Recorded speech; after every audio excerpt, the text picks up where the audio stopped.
حضرت علی کرم اللہ وجہ کریم بیان فرماتے ہیں، لمبی دوستی کے لیے 2 چیزوں پر عمل کرو۔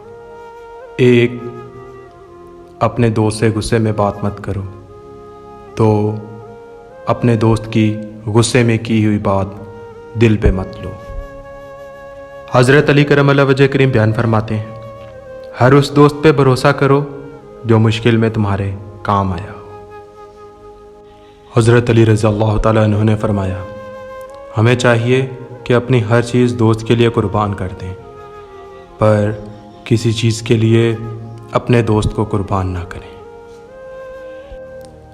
حضرت علی کرم اللہ وجہ کریم بیان فرماتے ہیں، سچے دوست خوشیوں میں زینت اور پریشانیوں میں سہارا ہوتے ہیں۔ حضرت علی کرم اللہ وجہ کریم نے بیان فرمایا، دکھ میں کبھی بھی پچھتاوے کے آنسو نہ بہاؤ، کیونکہ تم وہ خوش نصیب ہو جس کو اللہ نے آزمائش کے قابل سمجھا ہے۔ حضرت علی کرم اللہ وجہ کریم نے بیان فرمایا، دوست کے ساتھ اس نمک کی طرح رہو جو کھانے میں دکھائی نہیں دیتا، لیکن اگر نہ ہو تو کمی بہت محسوس ہوتی ہے۔